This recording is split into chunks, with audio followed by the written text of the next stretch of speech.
Hey guys. Okay, this is going to be your review for the B strand.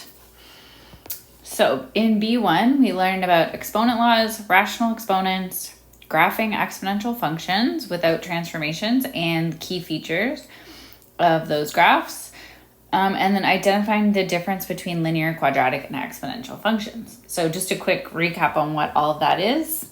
Exponent laws are those things you learned in grade 9. So if you're multiplying, you add the exponents. So if you have x to the power of 3 times x to the power of 4, so those are the same base, they're both x's, you just add their exponents. So it's x to the power of 7. You got your power of a power law, which is when you have two exponents side by side. So here we have x squared, and then that's to the power of 5. You multiply those exponents together. You have the division one. So if I have if I have x to the power of 12 divided by x to the power of 3, since they have the same base, I can subtract my exponents, making it x to the power of 9. Anything to the power of 0 is always 1. And negative exponents, we learned we should never leave something negative, so we can make it 1 over x cubed. And then the tricky part is when you have to put those all together. So like if you have 9, x to the power of 2, y to the power of 3, and then that's to the power of 2, say. And then everything's divided by, 9, x to the power of 10, y to the power of 4. And then you have to simplify all of that. So first step, I'm going to take care of my power thing. So I'm going to apply my exponent of 2 to each term. So 9 squared is 81. X to the power of 2 to the power of 2 is x to the power of 4. Y to the power of 3 to the power of 2 is y to the power of 6. Now I'm going to use my division thing. So 81 divided by 9 is just 9. X to the power of 4 divided by x to the power of 10, I can subtract my exponents. So I have x to the negative 6, and then 6 minus 4 would be 2. Now I just don't want to leave this guy with a negative exponent. So I'm going to pop him into the denominator, making it 9y squared over x to the power of 6. So that's the exponent laws. Rational exponents, remember rational meaning like a fraction? So if I have 9 to the power of a half, the half is actually the same thing as saying a square root of 9, which is just 3. I could have 16 to the power of a quarter. So that's just telling me I'm taking the fourth root of 16, which means I need 4 numbers that multiply to 16, and they have to be the same number. So that would be 2. 8 to the power of a third. That's just saying the cubed root of 8. So that would also be 2. And then I can even have rational exponents with numbers that aren't 1 on the top. So if I had something like 16 to the power of 3/4, well, the bottom number is telling me the root. So I know I'm taking the fourth root of 16. And then the top number is my exponent, just like it always is.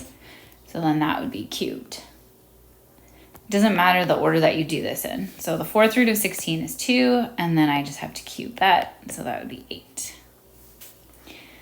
And then those rational exponents work just like normal. So if I had like x to the power of a third and then x to the power of 3, I can just, well, actually, let's make it, I don't want to do that.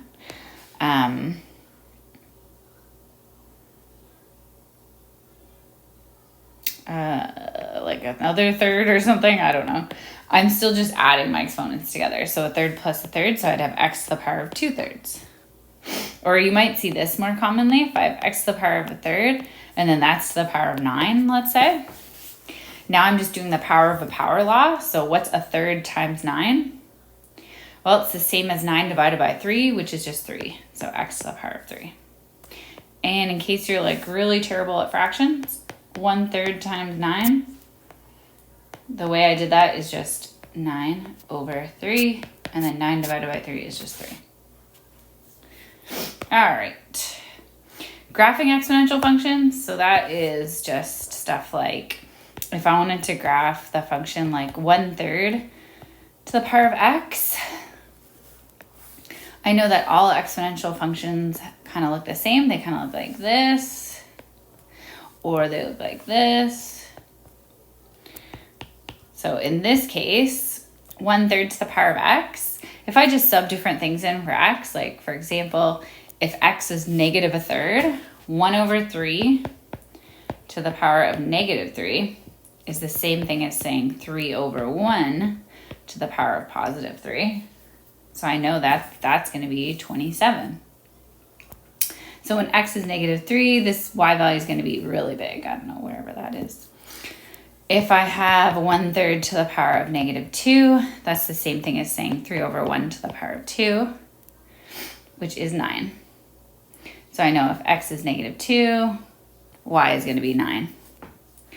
And then I know if x is -1, y is going to be 3.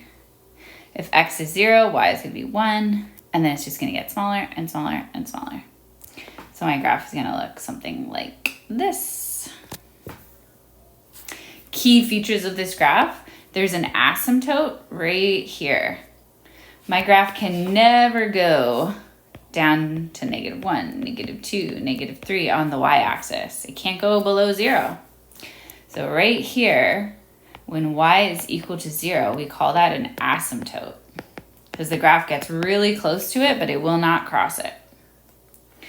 I can see that my graph has a y-intercept at 1. So y-intercept is when x is equal to 0, and that will exist when y is equal to 1. I can also see that my function is decreasing as it goes from left to right.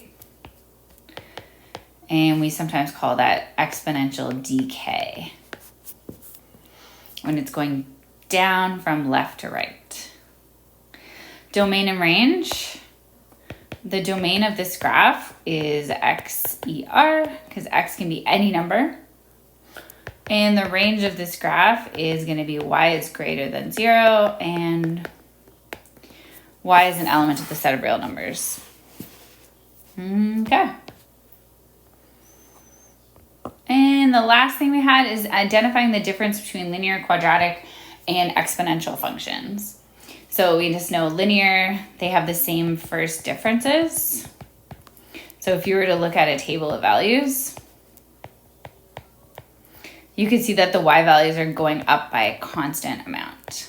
See how these are all going up by 5s? If you have a quadratic, they would have the same second differences. So if you had a table of values, you could see that these are not going up by the same every time. So this is going up by 1, this is going up by 3, this is going up by 5. But then when I look at the second differences, they're all going up by 2.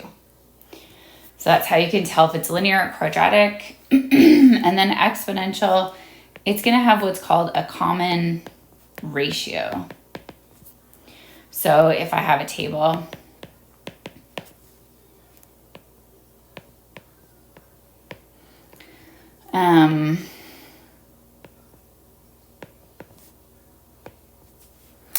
then when I divide, 2 divided by 1 is 2. 4 divided by 2 is 2. 8 divided by 4 is 2.